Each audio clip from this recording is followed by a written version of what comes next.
YouTube, what's poppin'? It's your boy Picasso, and we back at it with another one. So I know I've been going for a while, but I got a cool little tutorial for y'all. Let's do it. So we're not taking much off the top right here. We're basically checking the shape, making sure everything is squared, and then we're gonna punch in that texture. Section by section, we're gonna work our way to the front of the head, making sure that each section that we grab is matched to the previous one. As you grab the hair, you'll be able to see your line right through the new hair that you grab. Just make sure that everything is even and consistent. If you pay close attention to my fingers, you can see that I'm starting from the root and applying a good amount of tension to make sure that everything is straight. The more tension you add, the cleaner your cut is going to be.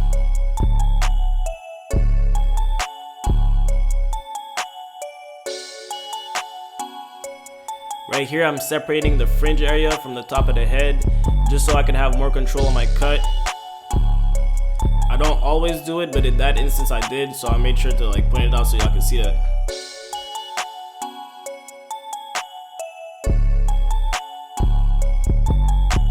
One mistake that I'm noticing myself do right now is that my hair is hella dry. When you cut the top, you want to make sure that your hair is damp. Damp is wet.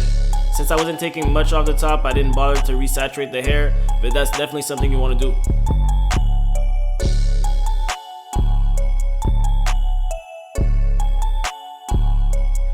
Now that everything is squared, I'm going to go ahead and add my texture by point cutting at an angle of 45 degrees, making sure that everything stays consistent.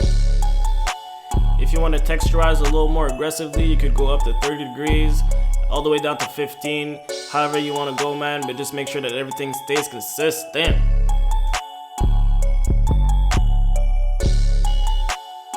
I know I said that when you cut the top, the hair has to be damp, but when it comes to texturizing, you actually want the hair to be dry.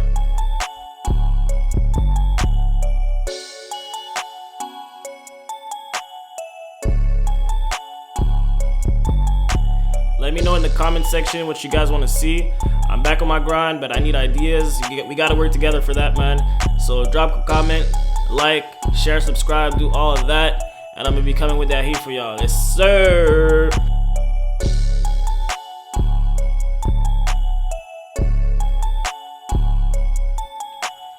I actually recorded this footage months ago, but never dropped vocals on it.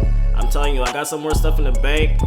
Drop a comment in the comment section down below if you want to see some more stuff. Interact with me, man, because the only reason I really be dropping these videos is for y'all.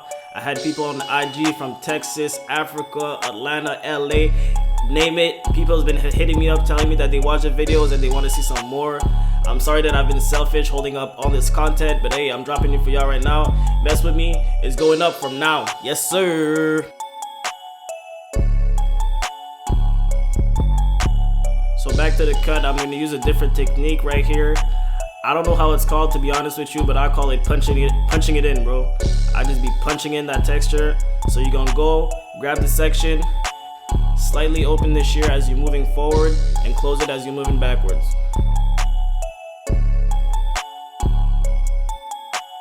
With no products or blow dryer, you could already see the texture starting to appear.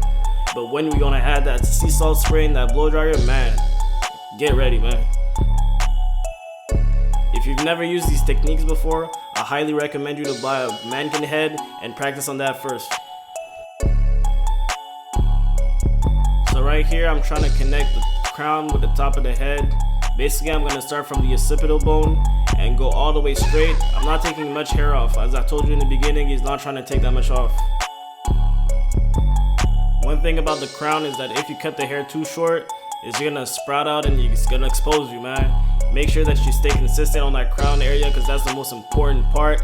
People in the UK call us US barbers and Canadian barbers crown snatchers. Don't be a crown snatcher. So that's the sea salt spray I was talking about earlier. Once I'm gonna add this product to the hair with the heat of the blow dryer, it's just gonna make everything come to life.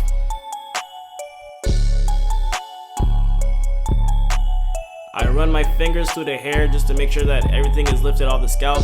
The heat of the blow dryer is really going to come and lock in this texture that we just made. So that's a really important part. If you don't have a blow dryer, go ahead and purchase one. You don't have to purchase a Dyson, but purchase a blow dryer that actually makes sense, please. And now for the fading portion of this haircut, we're we're gonna establish our bald guideline all the way to the back. We're actually gonna slightly drop it to the back. Why? It's actually gonna give us enough room to make that fade gradient. If we would have made it straight all across, it would have been a high fade, and that's not what we're going for right now. These Babyliss Silver Skeleton FXs with the deep tooth, man, they're a monster. They can run through any type of hair.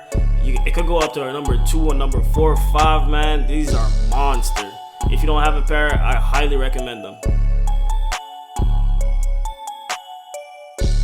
With the lever all the way open, no guard, we're gonna go ahead and establish our first panel.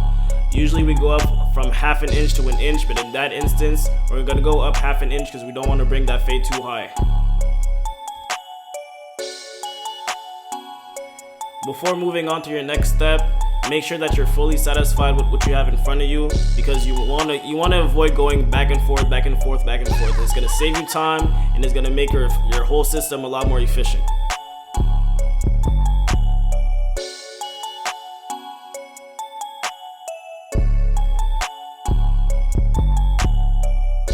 Right under where we left off, we're gonna go ahead with the clipper halfway open. You wanna make sure that you have a steady pace. You don't wanna go too slow, you don't wanna go too fast, but you wanna make sure that the clipper eats all the hair up. How are you guys liking this tutorial so far? If you do, drop a like, comment, subscribe, do all of that. We're coming with some more heat, yes sir. So I skipped a step. All you gotta do is close that lever and get rid of that bottom line. Then I went ahead and threw on my zero guard all the way open and went up 1/2 inch. Repeated the same steps, open, halfway, closed. Yo, that beat goes so hard, man. Shout out to my boy Young Kartz for the beat. I feel like a whole rapper recording this voiceover right now, man. Excuse me for getting my arm in the way right now. I know you guys can't see, but I feel like I'm gonna move it right now. Yep. So we got the zero guard closed. Right now I'm just making sure that my panel is completely faded so I can move on to my next step. With my number 1 guard all the way open, I'm gonna repeat the same steps. It's gonna be the second to last guard that I'm using. I actually don't use all these guards in real life, but for the matter of fact of filming this whole tutorial, I am. At this stage of the fade, you're really trying to finesse it in. You want to keep that square shape so you don't want to move up too high. You really want to flick out and away from this parietal ridge.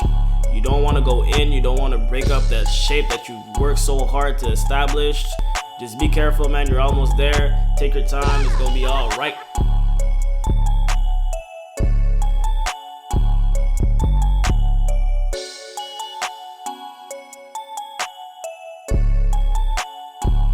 Using my Babyliss FXs, I'm gonna slap the 1.5 guard all the way open, repeat the same steps, and that should complete my fade.